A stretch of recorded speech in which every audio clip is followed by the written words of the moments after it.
कथा कहानी किस्सा के सभी दोस्तों को नमस्कार। आज एक नए मूड की कहानी, जासूसी कहानी। अंग्रेजी लेखक सर आर्थर कोनन डॉयल ने शर्लक होम्स नाम का एक चरित्र गढ़ा था जिसके चाहने वाले पूरी दुनिया में हैं। किसी भी अपराध को सुलझाने में शर्लक होम्स जिस तरह से अपने तर्क, मेधा, तुरंत बुद्धि और ऑब्जर्वेशन का इस्तेमाल करता है वो बहुत दिलचस्प है। सर आर्थर कोनन डॉयल ने शर्लक होम्स की कुल मिलाकर 56 कहानियां लिखी हैं और सभी एक से बढ़कर एक हैं। उनकी जो कहानी हम आज प्रस्तुत कर रहे हैं उसका शीर्षक है द ब्लू कार्बंकल। कहानी थोड़ी लंबी है लेकिन बेहद रोचक है। आराम से बैठिए और सुनिए सर आर्थर कोनन डॉयल की अंग्रेजी कहानी द ब्लू कार्बंकल की हिंदी पेशकश नील रतन का रहस्य।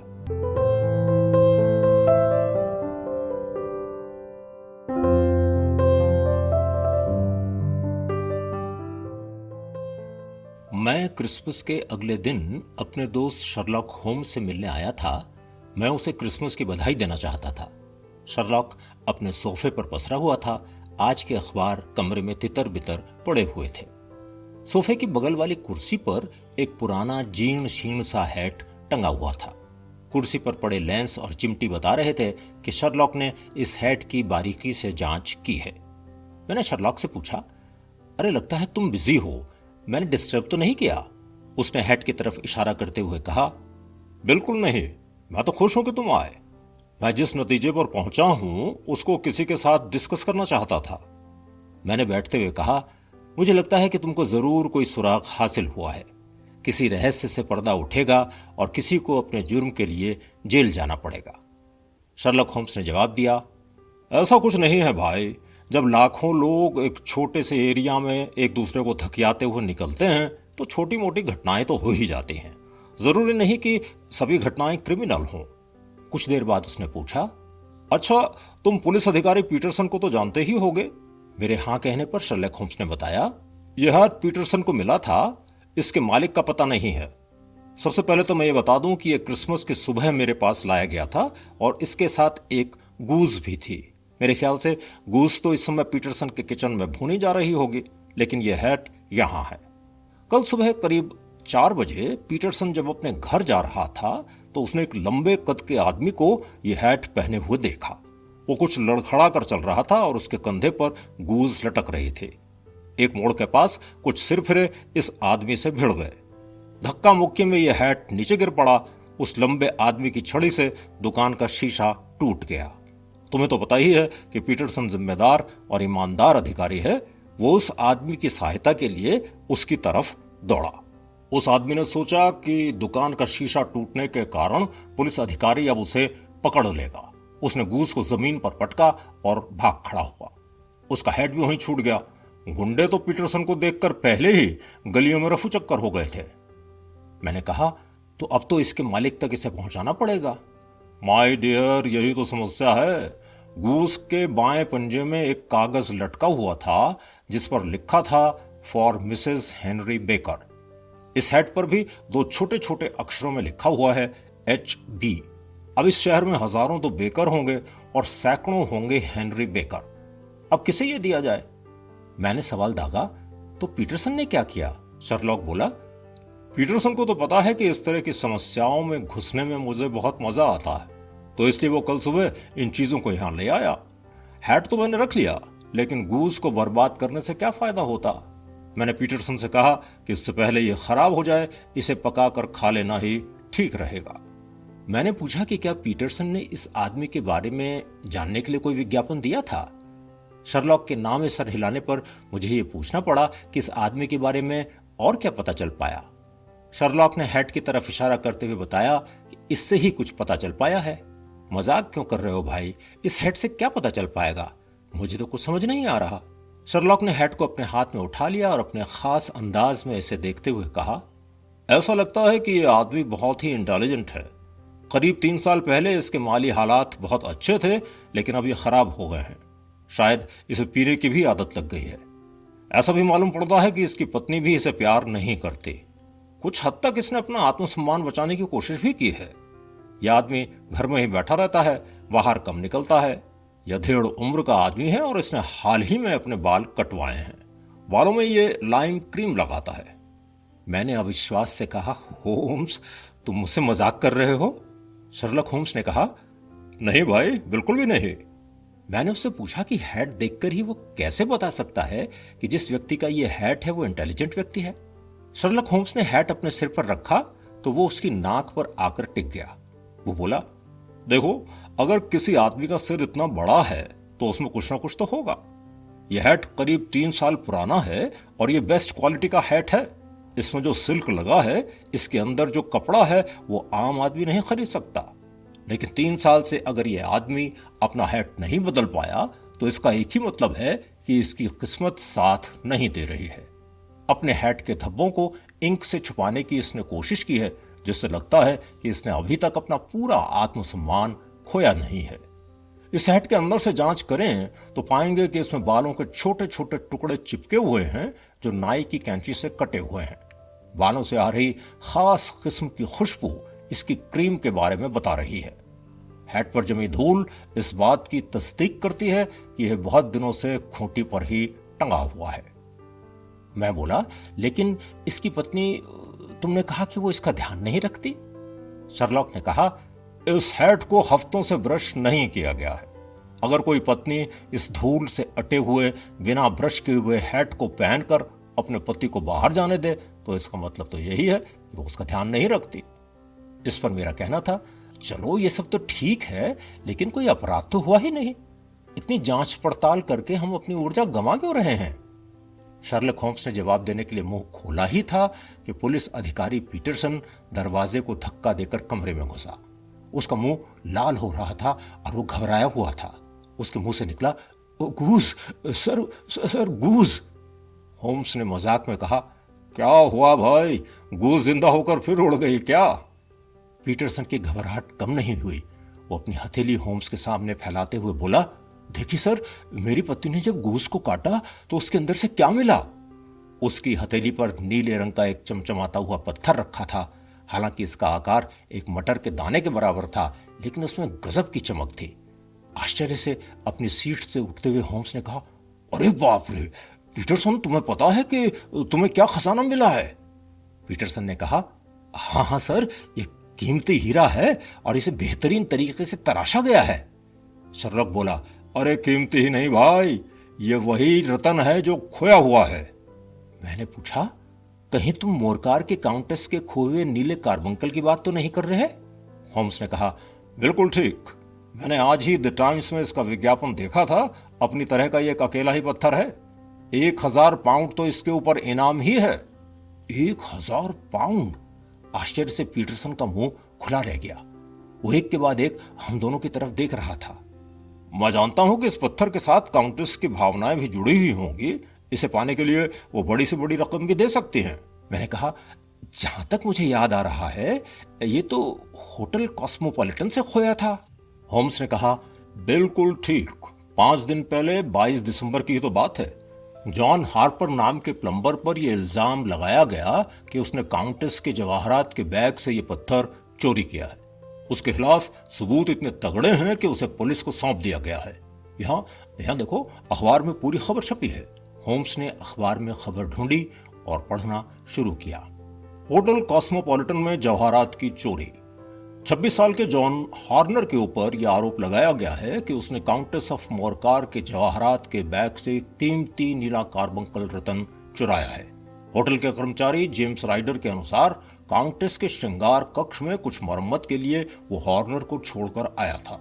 वो कुछ समय तक उसके साथ रहा, लेकिन ऑफिस से बुलाए जाने पर चला गया। जब वो वापस आया तो उसने पाया कि हॉर्नर वहां नहीं है। जिस दराज में गहने रखे जाते हैं उसे जबरदस्ती से खोला गया है। काउंटेस की वो छोटी टिबिया जिसमें कार्बंकल रखा जाता था, ड्रेसिंग टेबल पर खाली पड़ी थी। राइडर ने तुरंत इसकी सूचना दी और शाम तक हॉर्नर को गिरफ्तार कर लिया गया। लेकिन ना तो उसके पास से और ना ही उसके घर से कार्बंकल की बरामदगी हो पाई है। काउंटेस की नौकरानी कैथरीन क्यूसेक ने भी बताया कि राइडर का हल्ला सुनकर वो भी कमरे में पहुंची थी और चीजों को उसने वैसा ही पाया जैसा राइडर ने बताया था। इंस्पेक्टर ने सभी सबूतों और गवाहों को देखते हुए हॉर्नर को गिरफ्तार कर लिया। हॉर्नर ने गिरफ्तारी का भरसक विरोध किया और कहा कि वो निर्दोष है। मजिस्ट्रेट ने मामला अदालत में रेफर कर दिया है। पूरी कार्यवाही के दौरान हॉर्नर बहुत परेशान दिखाई दिया और आखिर में बेहोश हो गया। उसे कोर्ट से बाहर निकाला गया। अखबार एक तरफ रखते हुए होम्स ने कहा, देखो वॉटसन, अब हमारे सामने मामला यह है कि एक तरफ कीमती पत्थर रखने वाली खाली डिबिया है और दूसरी तरफ गूज की लाश है। ये रहा ये पत्थर आया गूज से और गूज आई मिस्टर हेनरी बेकर से। अब हमें गंभीरता से इन सज्जन को ढूंढना पड़ेगा। हमें आज के ही संध्याकालीन अखबार में विज्ञापन देना होगा। मैंने पूछा, लेकिन इसमें कहा क्या जाएगा? इस पर होम्स ने पेंसिल से एक कागज पर लिखना शुरू किया, एक गूज और काले रंग का एक हैट प्राप्त हुआ है। मिस्टर हेनरी बेकर इस गूज को आज शाम 6:30 बजे तक 221 बी बेकर स्ट्रीट से प्राप्त कर लें। मुझे शंका हुई कि क्या मिस्टर बेकर इसे देखेंगे। इस पर होम्स ने कहा कि अगर वो नहीं भी देखेंगे तो उनका कोई जानने वाला इसके बारे में उन्हें बता देगा। फिर उनकी माली हालत अच्छी नहीं है, वो अपना हैट और गूज लेने जरूर आएंगे। फिर पीटरसन को देखते हुए होम्स ने कहा, पीटरसन, इसे आज के ही अखबार में छपवा दो और सुनो, वापसी में वैसा ही गूज खरीद कर ले आना जैसा मिस्टर बेकर के पास था। पीटरसन के जाने के बाद होम्स ने नीले कार्बंकल को अपनी हथेली पर रखा और उसका मुआयना करते हुए कहा, देखो, नीले रंग का ये पत्थर कितने ही अपराधों का साक्षी रहा है। ये ज्यादा पुराना नहीं है। अभी 20 साल पहले ही इसे चीन की एमोय नदी के पास से खोजा गया था। आमतौर पर कार्बंकल लाल होता है, लेकिन इसका नीला रंग इसे बेमिसाल बनाता है। अपने 20 साल के इतिहास में इसके लिए 2 हत्याएं, एक आत्महत्या और कई सारी डकैतियां हुई हैं। चलो, इसे मैं सेफ में रख देता हूं और हाँ, काउंटेस को भी बता दूंगा कि कार्बंकल अब मेरे पास सुरक्षित रखा है। मैंने पूछा, होम्स, क्या तुम समझते हो कि हॉर्नर ने चोरी की है? मेरी इस बात पर उसने कहा कि अभी कुछ नहीं कहा जा सकता, लेकिन उसका कहना था कि उसे पूरा विश्वास है कि मिस्टर बेकर निरपराध हैं। इसके लिए बस एक छोटा सा टेस्ट है और वो यही है कि मिस्टर बेकर हमारे विज्ञापन को पढ़कर आते हैं या नहीं। मैंने शाम तक के लिए होम्स से विदा ली और अपने कुछ काम करने के लिए निकल गया।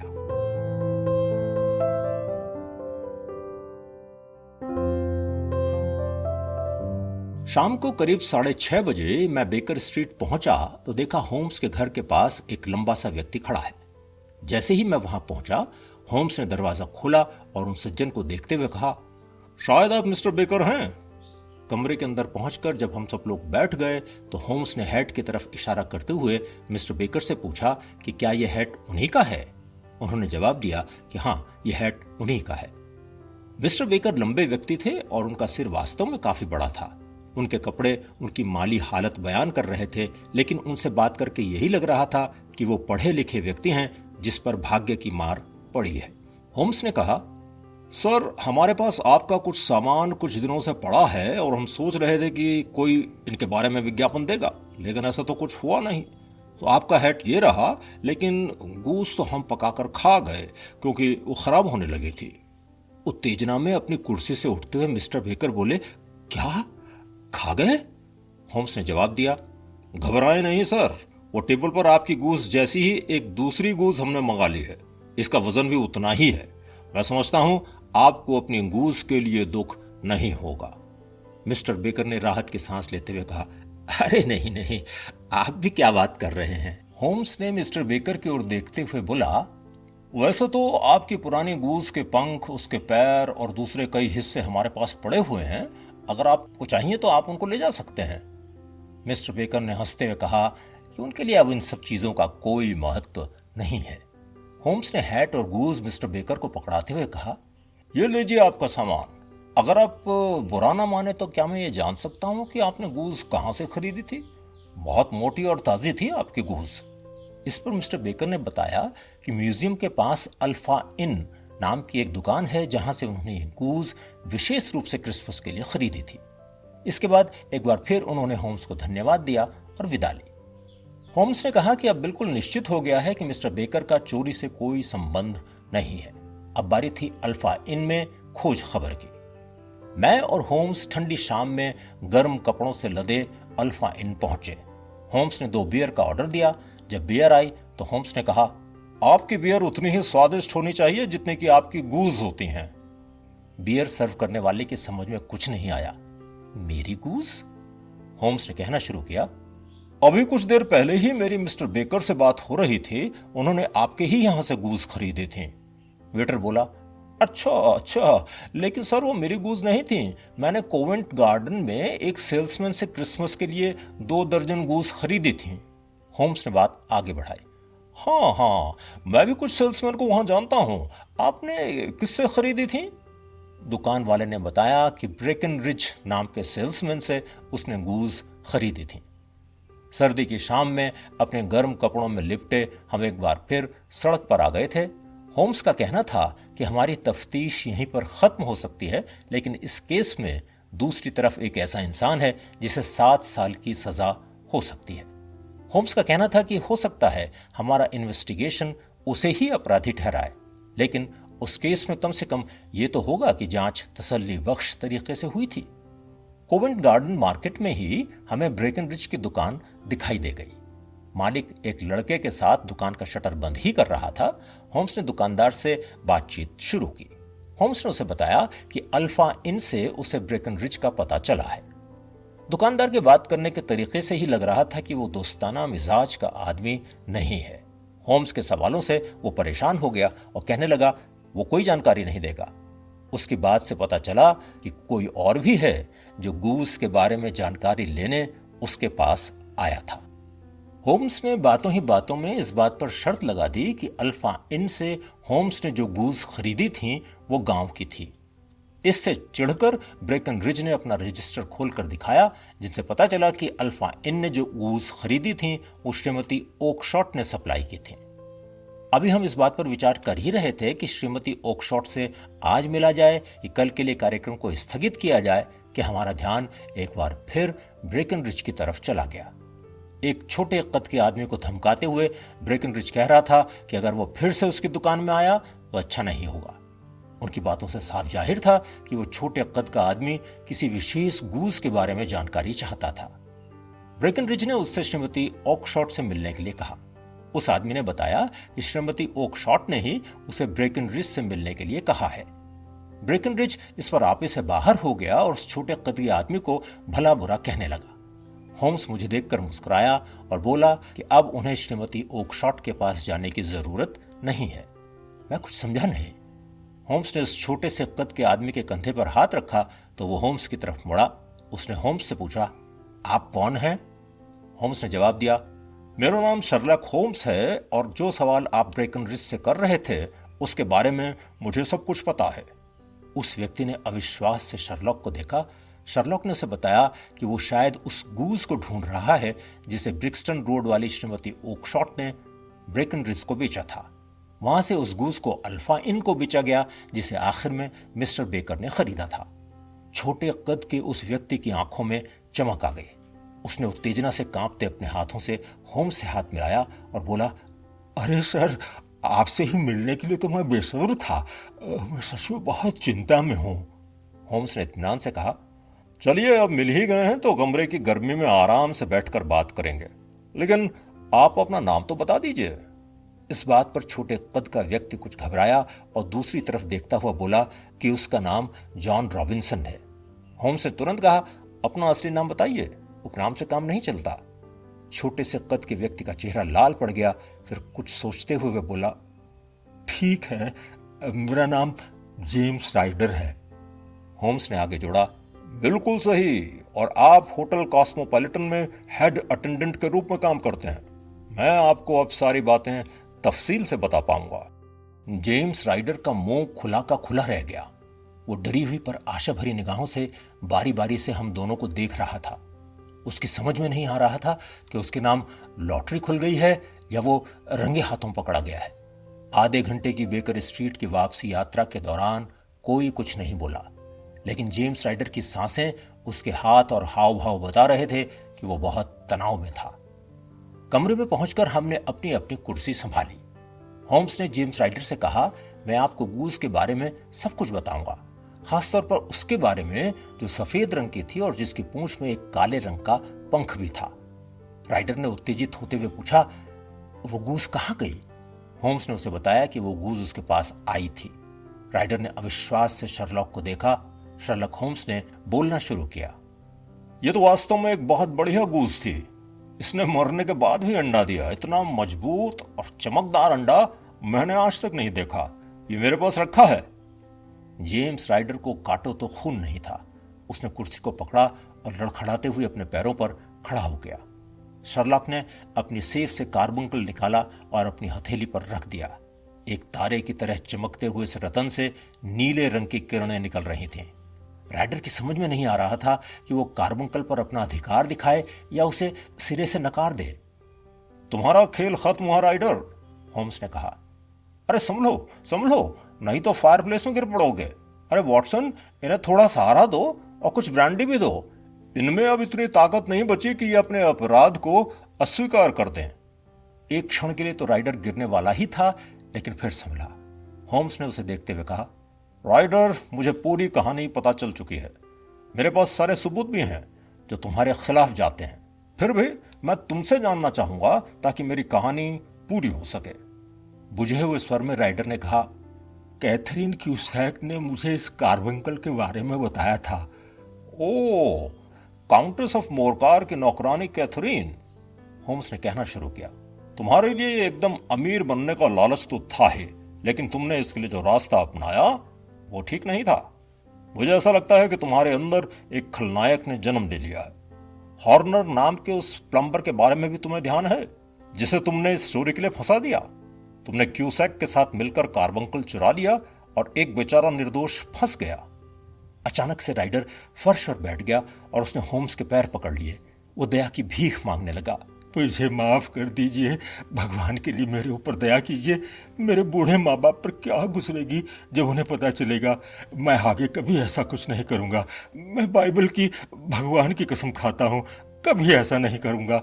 मामले को अदालत में मत ले जाइए सर, मामले को अदालत में मत ले जाइए। होम्स ने पूछा, लेकिन हॉर्नर का क्या होगा? उसके निर्दोष होने का दावा कैसे साबित किया जाएगा? राइडर हाथ जोड़कर बोला, मैं मुल्क छोड़कर भाग जाऊंगा सर, मैं यहां रहूंगा ही नहीं, तो अपने आप हॉर्नर निर्दोष साबित हो जाएगा। होम्स ने कुछ सोचकर कहा, उसके बारे में बाद में बात करेंगे। पहले ये बताओ कि पूरी कहानी क्या है। गूस के अंदर कार्बंकल कैसे पहुंचा और फिर गूस बाजार में कैसे पहुंची? राइडर ने अपने सूखे होंठों पर जीभ फेरते हुए कहा, मैं आपको सब कुछ सच सच बताता हूं। जब हॉर्नर को गिरफ्तार कर लिया गया तो मेरे सामने सबसे बड़ी समस्या यही थी कि कार्बंकल को कहाँ रखा जाए, अपने पास या अपने घर में इसे रखना खतरे से खाली नहीं था। मेरी बहन की शादी ओकशॉट नाम के आदमी से हुई है और वो ब्रिक्सटन रोड पर रहती है। वहाँ वो गूस को पालने और बेचने का काम करती है। बहन के घर पहुंचकर भी मैं सोच में पड़ा हुआ था कि कार्बंकल कहाँ रखा जाए। मुझे अपने एक दोस्त की याद आई जो चोरी चकारी में जेल भी गया है और उसने मुझे एक बार बताया था कि चोर चोरी का सामान कहाँ रखते हैं। लेकिन इस दोस्त तक कार्बंकल को ले जाना भी मुश्किल काम था। तभी सामने बाड़े में घूम रही गूस को देखकर मुझे एक आइडिया आया। मेरी बहन ने मुझसे कहा था कि क्रिसमस के लिए मैं कोई एक गूस ले सकता हूँ। मैंने पूंछ में काले निशान वाली एक गूस को पकड़ लिया और जबरदस्ती उसके गले में कार्बंकल ठूंस दिया। गूस ने भी इसे गटक लिया। इस बीच मेरी बहन वहां आ गई और उसने पूछा, मैं क्या कर रहा हूँ? इतने में मेरी पकड़ से छूटने की कोशिश कर रही गूस ने पंख फड़फड़ाए और निकल भागी। मैंने बहन को बताया कि उसने मुझे गूस देने के लिए कहा था तो मैं उसे ही पकड़ रहा था। मेरी बहन ने कहा कि देखो, उसके पास कुल 26 गूस हैं, जिसमें से एक मेरे लिए और एक उसके लिए है। बाकी की 2 दर्जन बाजार में बेची जाएंगी। मेरे लिए उसने विशेष रूप से एक मोटी गूस तैयार की है, लेकिन मैंने उसे अपनी इच्छा के हिसाब से गूस छांटने के लिए मना लिया। मेरी बहन ने कहा कि मैं जिसको भी पसंद कर रहा हूँ उसे मारकर अपने साथ ले जाऊं। मैंने वही किया और गूस लेकर अपने दोस्त के पास जा पहुंचा। हमने जब गूस को चीरा तो मेरे आश्चर्य का ठिकाना न रहा। वहां कार्बंकल था ही नहीं। मैं समझ गया कि मुझसे कोई भयंकर भूल हो गई है। मैं तुरंत अपनी बहन के पास पहुंचा, लेकिन तब तक सारी गूस को वो बेच चुकी थी। मैंने उससे पूछा कि क्या काले निशान वाली कोई और गूस भी थी। उसने बताया कि हाँ, 2 गूस ऐसी थीं जिनके पूंछ पर काले निशान थे। मेरे पूछने पर उसने कहा कि ब्रेकन रिज को गूस बेची गई थी। ब्रेकनरिज के पास मैं कई बार जा चुका हूं और वो हर बार मुझसे ऐसा ही बर्ताव करता है जैसा अभी आपने देखा। मुझ पर चोर का ठप्पा भी लग गया। अब मेरे पास कुछ भी नहीं है। मेरे चरित्र पर ऐसा धब्बा लग गया है। हे भगवान, मुझे माफ कर दे प्रभु। राइडर जोर जोर से हिचकियां ले रहा था। कमरे में केवल उसकी हिचकियां और शर्लक होम्स की कुर्सी पर बज रही उंगलियों की आवाज आ रही थी। अचानक होम्स कुर्सी से उठा और उसने दरवाजा खोलकर राइडर से कहा, गेट आउट। राइडर की समझ में कुछ नहीं आया। वो बोला, क्या जाऊं? भगवान आपका भला करे सर, आपको। होम्स ने उसकी बात काटकर कहा, एक भी शब्द मत बोलो, गेट आउट। अपनी कुर्सी पर बैठने के बाद होम्स ने अपना पाइप सुलगाया और कहने लगा, कुछ भी कहो वॉटसन, मुझे पुलिस ने तो अपना काम करने के लिए रखा नहीं है। हाँ, अगर हॉर्नर को कोई खतरा होता तो मैं जरूर कुछ करता। अब इस आदमी की तो इतनी हिम्मत नहीं है कि वो हॉर्नर के खिलाफ गवाही देने के लिए अदालत में जाएगा। केस अपने आप खत्म हो जाएगा। मुझे ऐसा भी लगता है कि मैं अपराध कर रहा हूं, फिर मुझे ऐसा जान पड़ता है कि मैं किसी को बुराई से बचा भी रहा हूं। अब ये राइडर दोबारा गलत काम नहीं करेगा। इसे एक बार जेल की हवा खानी पड़ी तो इसका बिगड़ना तय है। फिर देखो, ये क्रिसमस का सीजन है, अपराधों को माफ करने के बारे में सोचना चाहिए। भाग्य ने हमारे सामने एक अलग ही तरह का केस रखा और इसको हमने सुलझा भी दिया।